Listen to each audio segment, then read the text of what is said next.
Hey everyone, Mr. Sujano here. In this video we're talking about 3DS, Nintendo Switch, iOS, and more. Let's get started. Alright, to kick things off, I'm still a little bit sick, but getting better. And we'll start out by talking about Nintendo Switch emulation on Android with Skyline. Skyline's got a couple of brand new updates.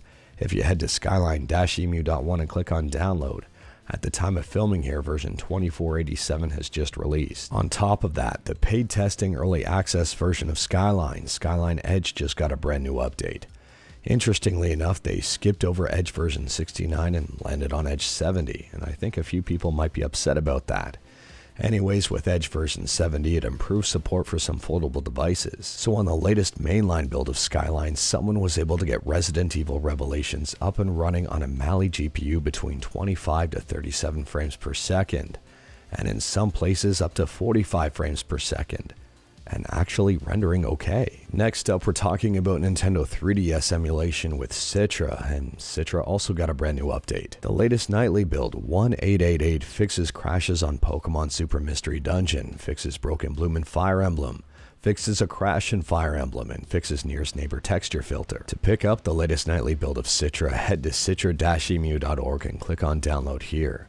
Once you're on this page, click on manual download, and then from here, pick it up for your platform of choice. Moving on, and we're talking about a whole bunch of emulation on iOS, including Nintendo Switch emulation with Skyline. Yes, you heard that correctly. The developer currently working on Emu3DS also has a few tricks up their sleeve, and they're currently working on a few other emulators. One of them being Emu Switch, which is a port of Skyline. At this point in time, the developer does not have this working on iOS just yet, and you will have to be patient.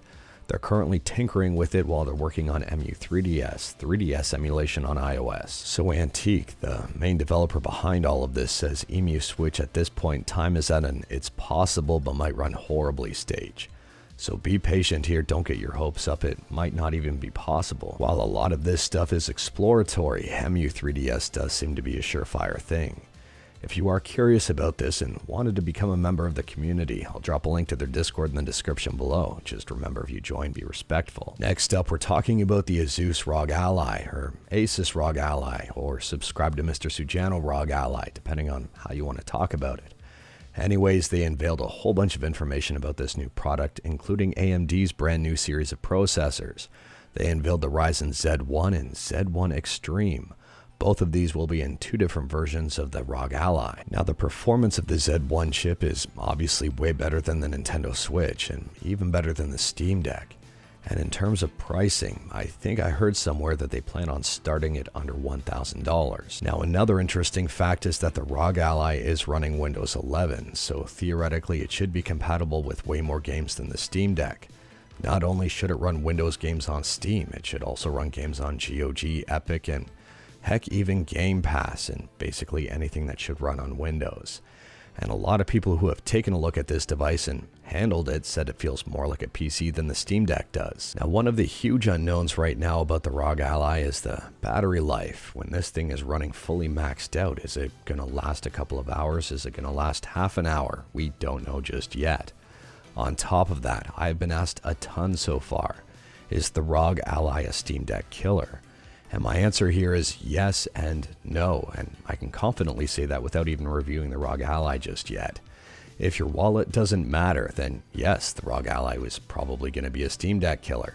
I mean, you can plug in an external GPU to the ROG Ally and you're off to the races. However, the Steam Deck also has some things going for it. It might be cheaper, it might be better value. On top of that, it runs Linux instead of Windows, and I much prefer Linux over Windows, although that's entirely subjective. Valve support for Steam Deck is absolutely insane.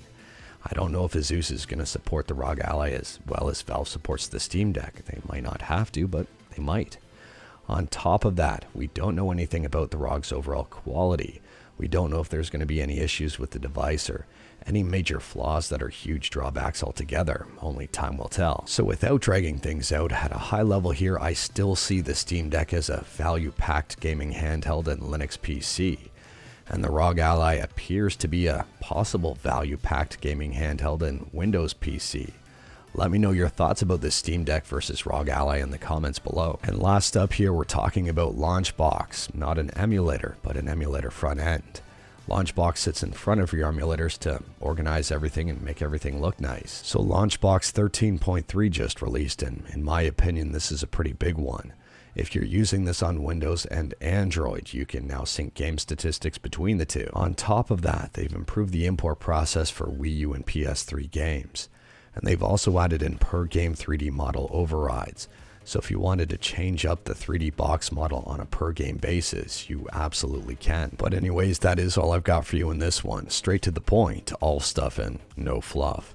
We talked about a bunch today. Let me know your thoughts about absolutely any of it in the comments below. If you liked this video, leave a like. If you didn't like this video, leave a like. Hit that subscribe button. Check out my other videos. Don't tempt fate. Save your state.